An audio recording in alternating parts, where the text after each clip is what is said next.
Hello, lindos estudantes maravilhosos da nossa rede estadual. Estamos aqui para mais uma aula do nosso centro de mídias, né, do nosso aprofundamento maravilhoso.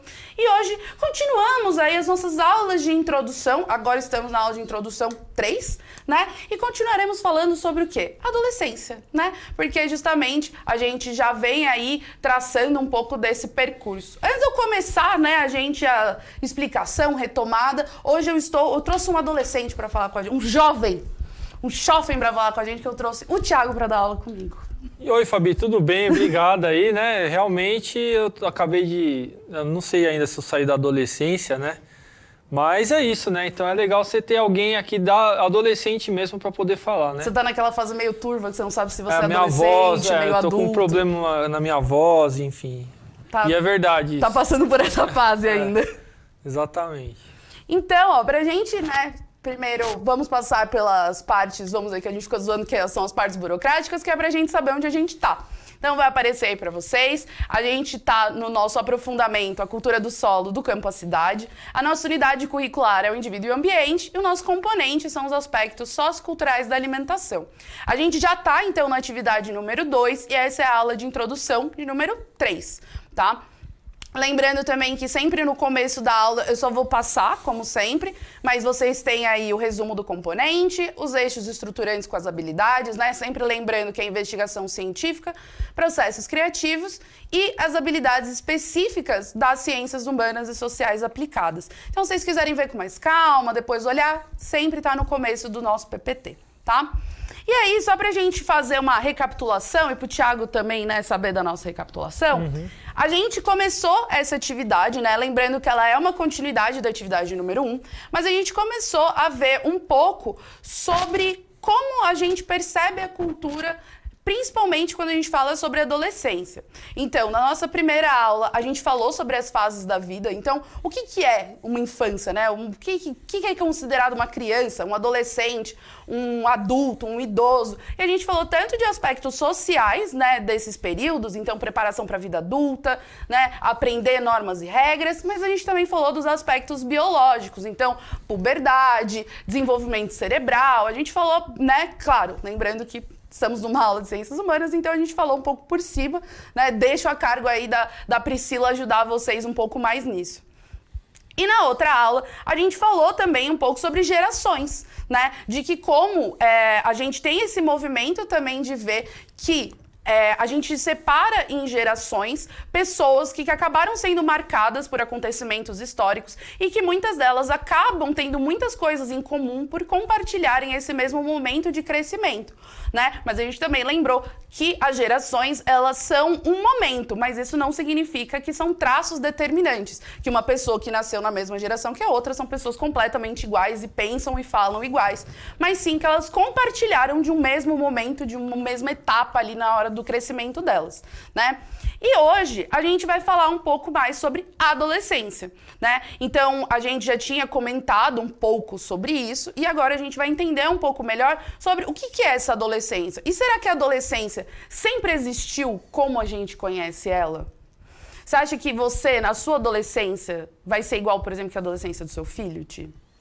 Olha, eu tô pensando no que você tá falando aí, realmente eu tô viajando aqui agora, pensando na diferença entre as gerações, né? Então, quando eu fui adolescente, eu fico pensando nos adolescentes de hoje, se coincide esse período da minha adolescência com o período da adolescência dos meus estudantes, e quando eu tive, né, estudantes, então tem a questão do amadurecimento, tem a questão de como que as pessoas... Tem muita questão de classe social também, né? Então, a necessidade de trabalhar, quem, por exemplo, é jovem hoje, adolescente hoje, a idade que ele é convocado a trabalhar, né? Se era igual ou não à época que eu fui adolescente, que você foi adolescente, e você não é da minha geração também, né, Fábio? Não, a gente tem uma geração de distância. Exatamente, então eu sou um pouquinho mais velho, mas já a sua geração já percebia algumas mudanças bem interessantes, que tinha a ver com a questão tecnológica também, né? Enfim, quando eu era adolescente não existia celular, né? É uma questão muito doida. E isso muda muita coisa. Pô, né? E quando a gente pensa sobre essa adolescência, é óbvio, a gente pensa na adolescência olhando para quando a gente foi adolescente, no seu caso, você está olhando para agora, né? Uhum. Você é um adolescente. Mas uma coisa que é importante a gente entender é que a adolescência, ela não existiu, a história da humanidade inteira, a adolescência ela não existiu como ela existe pra gente hoje. E isso tem diversos motivos. A gente tem, por exemplo, a questão da expectativa de vida, porque quanto mais as pessoas vivem, né, mais você consegue ter fases da vida estendidas, né, maior tempo dessas fases. Quanto menor a expectativa de vida, fica muito difícil você conseguir pensar em fazer uma divisão muito maior dessas fases da vida, você não acha, Ti? Então, eu até estou interessado em ouvir o que você vai falar, porque realmente a extensão desse período adolescência é muito variável, né? Então, mesmo na época que eu era adolescente, eu não sentia que valia a mesma medida para todos, né? Então, eu via que tinha pessoas que eram adolescentes porque tinham a mesma idade que eu, mas tinham uma vida completamente diferente da minha. Eu não sei se isso aconteceu com você, provavelmente sim. E daí eu falei assim, nossa, mas essa pessoa não parece um adolescente e tal. E hoje mesmo, né, também, o que vale para a adolescência talvez possa valer também para a idade adulta ou para a infância também. Porque eu estou pensando em mim, mas justamente para sair de mim, né? Quer dizer, estou pensando a partir de mim, mas para extrapolar a mim mesmo, né? Que eu sou adulto e tenho uma certa idade, mas nem todas as pessoas da minha idade são adultas como eu, né? Eu posso ser mais ou menos amadurecido que outras pessoas da mesma idade que eu. E é uma coisa muito interessante. E é uma coisa que é muito variável, né? Uhum. Porque, por exemplo, se você olha para gerações anteriores à nossa, por exemplo, dos meus tios, né? Que vamos dizer, geração dos nossos avós. Era muito comum você ver pessoas casando, tendo filhos com 20 anos. Com 21 Sim. anos, a pessoa já estava pronta para a vida adulta, né? Entendam esse pronto como, assim, tinha uma pressão da sociedade para que com 20 anos você já estivesse ali casada com filhos, mas com uma vida razoavelmente organizada.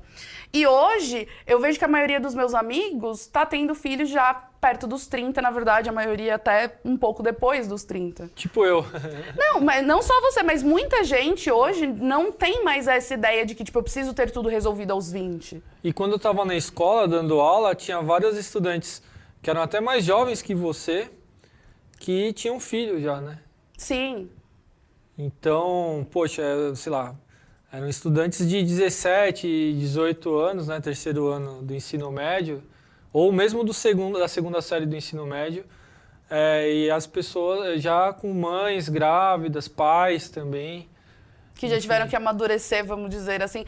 E amadurecer a gente não tá colocando no sentido de tipo, você é uma pessoa madura. Mas é que você teve que assumir responsabilidades Exato. Que provavelmente viriam posteriormente, viriam com você mais velho, mas acabam vindo com você mais novo. Uhum. Né? Que é o caso, por exemplo, de quando você falou das pessoas que trabalhavam na época da adolescência.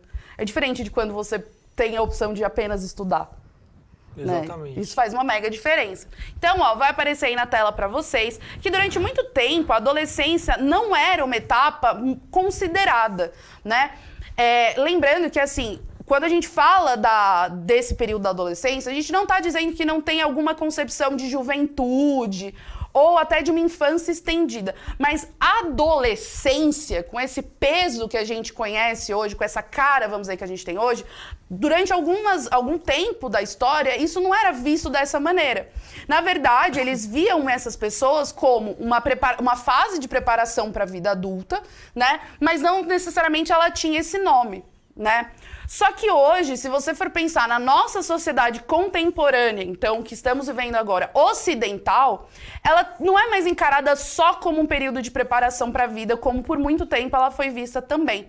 Mas ela parou a adquirir um sentido sobre ela mesma. Então, a adolescência, ela ganhou um sentido. Você não é adolescente porque você está se preparando para a sua vida. Você é adolescente porque você é adolescente, né? Então, eles começaram a ver a adolescência como um período mesmo. As pessoas vivem a adolescência. Ela não é vamos dizer assim... É óbvio, toda fase da vida é passageira, isso é um fato. Mas a infância, ela é vista como infância, ela não é vista como, é uma passagem de vida, Não, a sua infância é a sua infância. E a adolescência hoje, né, contemporânea, na verdade, hoje, assim, é um tempo, ela já é vista como uma fase da vida por si só. Você é adolescente, não é uma preparação para a vida, é uma fase que todos nós vamos passar, né? Então, ela faz parte desse nosso ciclo de vida.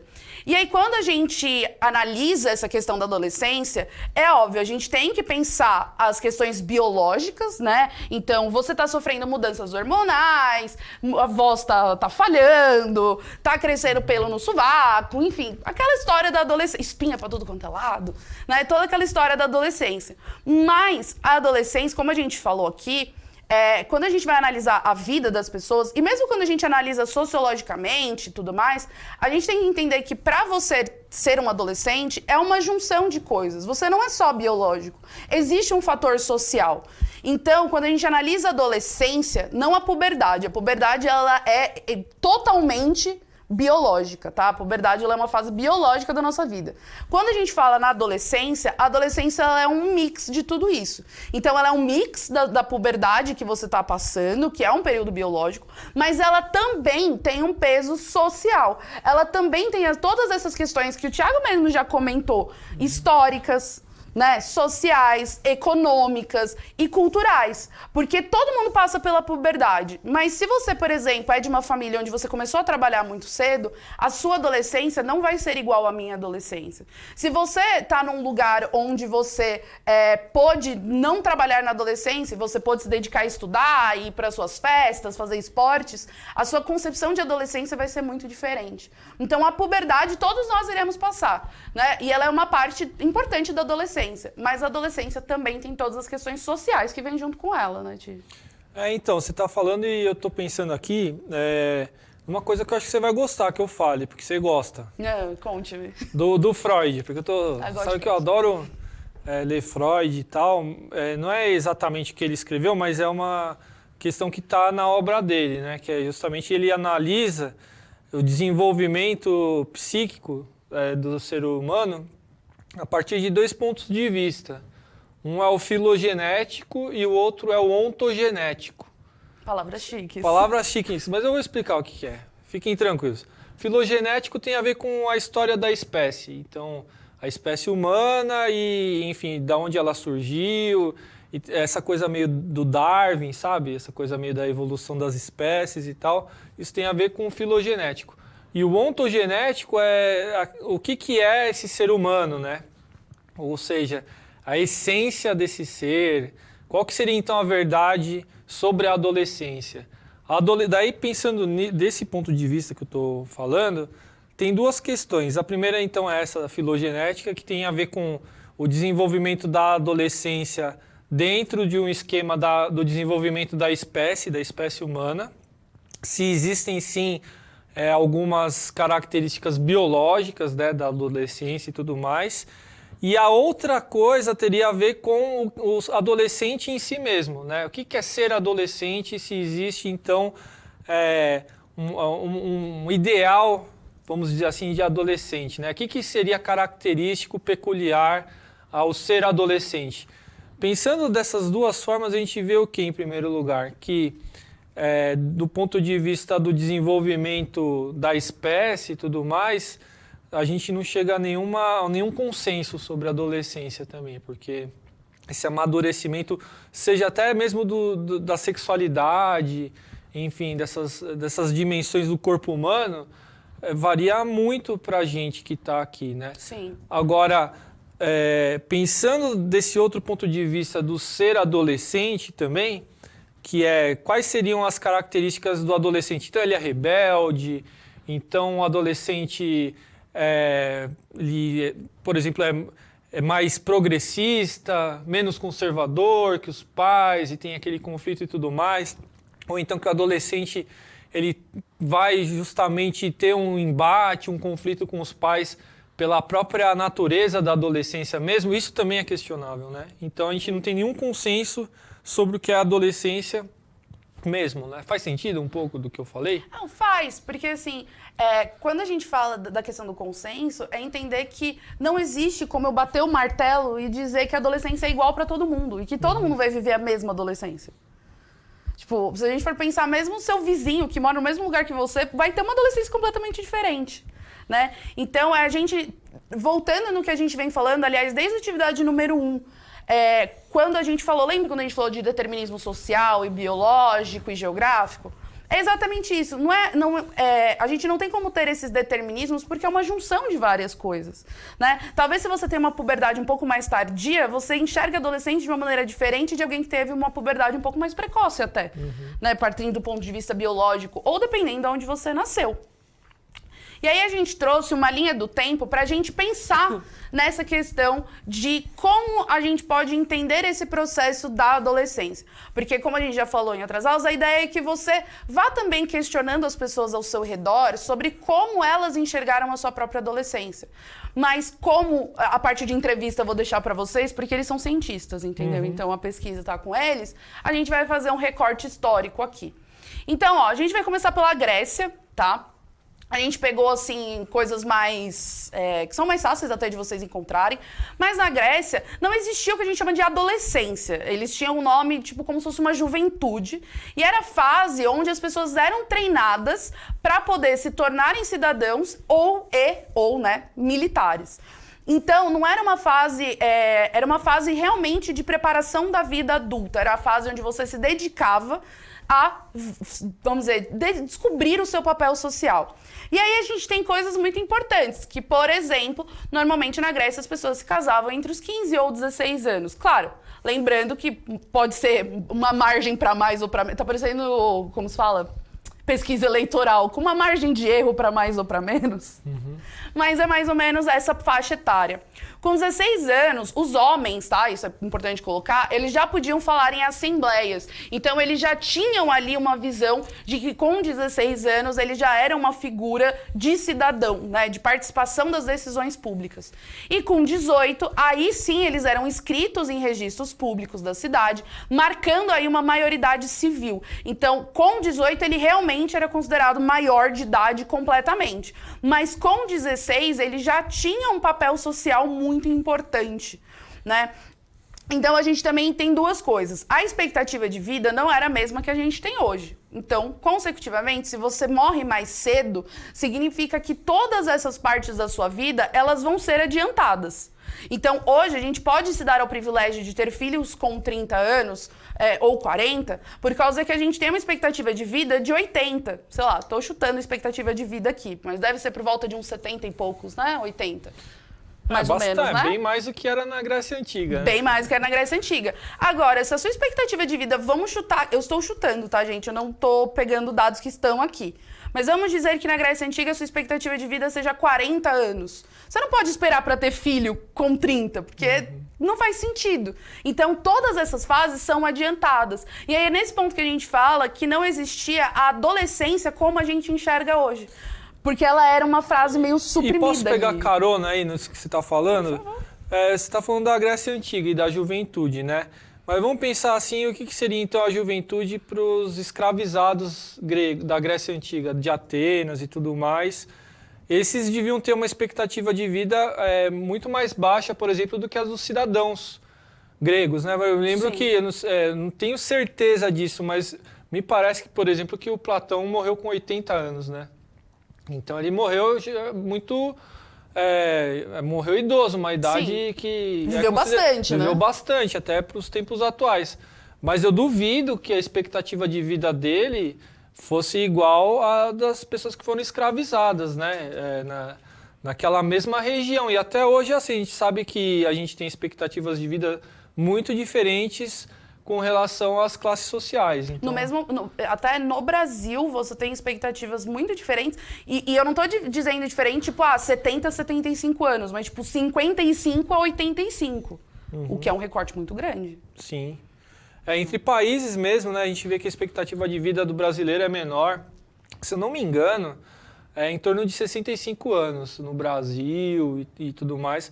Em países mais ricos, essa expectativa de vida pode aumentar em até quase uma década, enfim, né?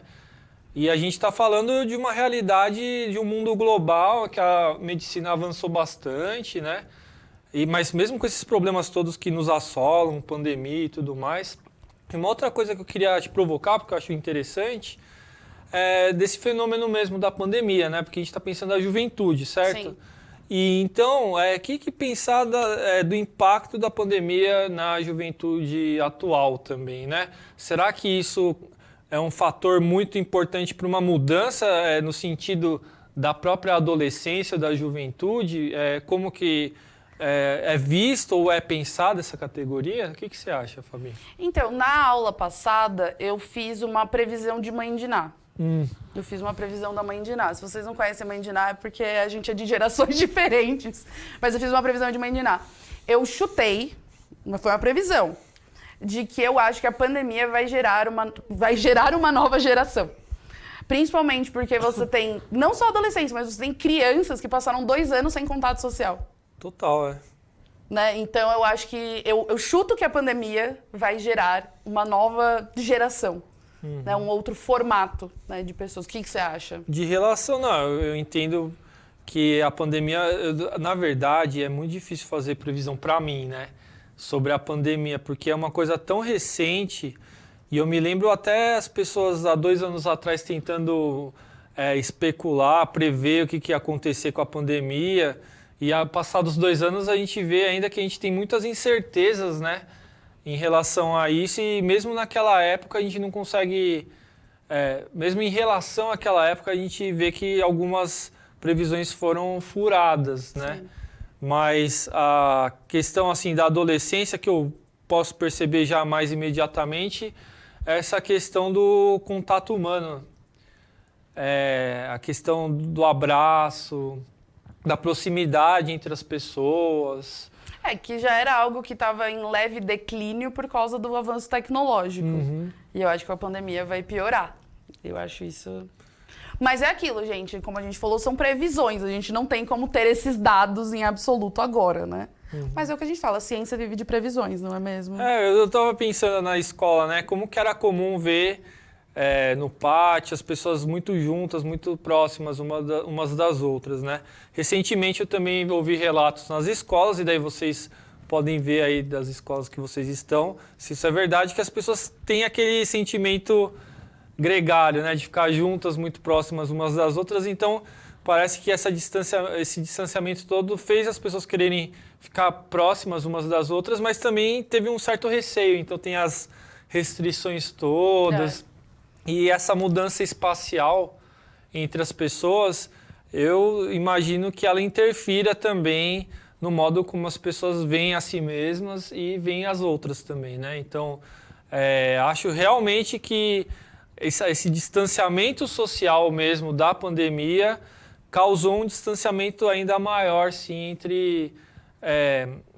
eu vou usar uma palavra difícil, dessa questão da intersubjetividade. Nossa, ficou chique. Intersubjetividade é aquela subjetividade que é compartilhada por todos, né? Então seria muito mais fácil para mim, com essa intersubjetividade, saber de onde você está falando. Mesmo que eu não entenda exatamente o que você está falando, eu teria ferramentas para compreender o seu lugar. E eu acho que com esse distanciamento social, talvez essa distância tenha aumentado ainda mais. Esse vínculo, que seria da intersubjetividade, ele tenha se afrouxado um pouco.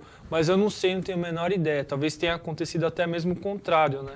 Ou quem sabe os nossos alunos, como são agora futuros cientistas, podem vir a responder essa pergunta pra gente. Sim, muito legal. Vamos né? jogar pra eles responderem. responderem. É uma boa hipótese, ou então uma pergunta de pesquisa, né? Exato. Já estamos deixando pra vocês aí, ó. Exatamente. O que aconteceu com a pandemia, o que fez com que os estudantes... na adolescência, né? Porque a gente teria que usar, então, 2 elementos diferentes, né, para fazer essa pergunta e fazer uma hipótese, ou várias hipóteses a partir disso. Então, um elemento seria a juventude, a adolescência, e o outro seria a pandemia. E a gente poderia fazer isso na escola, realmente. Tá vendo? Eu já jogo aí para vocês uma boa pesquisa sobre, né, o que vocês enxergam do impacto da pandemia. Porque, querendo ou não, de tudo isso que a gente está colocando, um fator que é muito determinante é que essas juventudes, essas adolescências, elas são coerentes com o espaço e o tempo em que elas estão ocorrendo.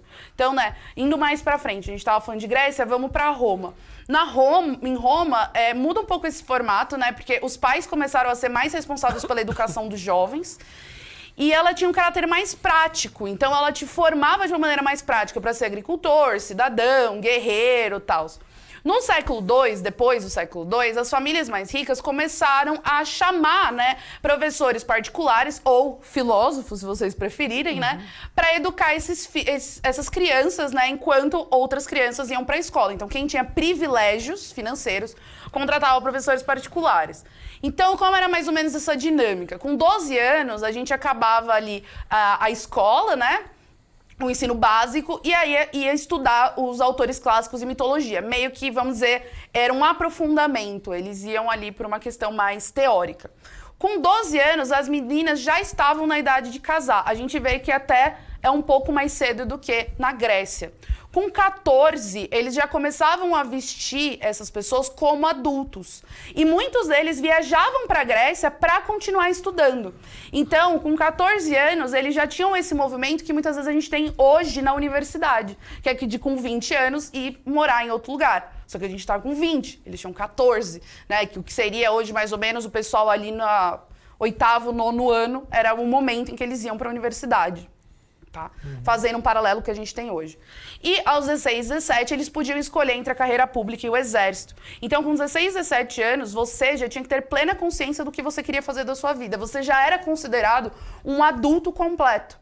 Né? Hoje, a gente sabe que com 17 anos a gente tem que escolher aí a nossa faculdade, coisas do tipo, mas ainda assim, aqui era uma exigência muito maior de o que você vai ser hoje, e é o que você vai ser pro resto da sua vida. Né?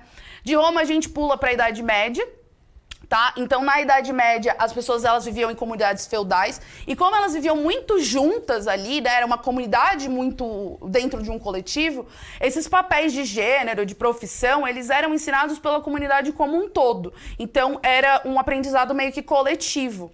E as crianças e os adolescentes não eram considerados adolescentes, eles eram considerados mini-adultos. Então, com 12 a 15 anos, eles já estavam na idade de casar, né? E meio que existia uma certa exigência da noiva ser mais nova que o noivo. Que a gente ainda carrega, eu acho que muito dessa ideia hoje ainda, né?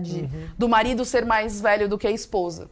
Né? Mas a partir ali do século XII, a igreja passou a exigir o consentimento dos noivos, porque antes, lembrando, os casamentos muitas vezes eram arranjados. A minha família acordava com a família do Tiago e a gente se casava quando chegava na idade certa. Né? Não era algo que eu queria casar com o Tiago. Minha família organizava e aí a gente casava quando dava a idade certa. E em alguns mosteiros, né, eles criavam escolas onde eles educavam as crianças ali até os 15 anos. Mas, na Idade Média, foi onde começou essas discussões sobre a existência de etapas da vida, separando essas etapas que são anteriores à vida adulta. Então, começou a se pensar de que não existia, tipo, infância e adulto, mas que existia algo ali nesse meio do caminho entre você ser uma criança, um bebê, e você ser um adulto.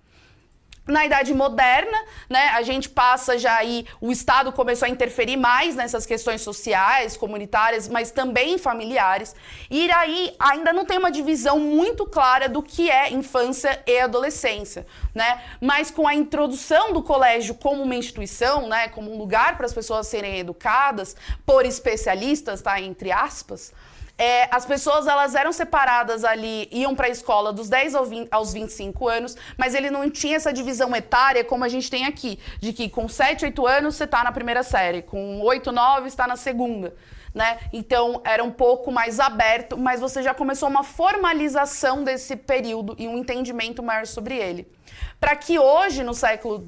hoje não, né? No século XIX, a gente vai começar essas mudanças desses papéis sociais com a industrialização, e aí, nesse momento, a gente começa a ter essa adolescência desenhada como a gente conhece. Então, o menino, a adolescência era entre a primeira comunhão e o bacharelado, e a menina era considerada adolescente ou jovem, enquanto, desde a primeira comunhão, que ela deixava de ser criança, até o momento que ela casava e se tornava adulta.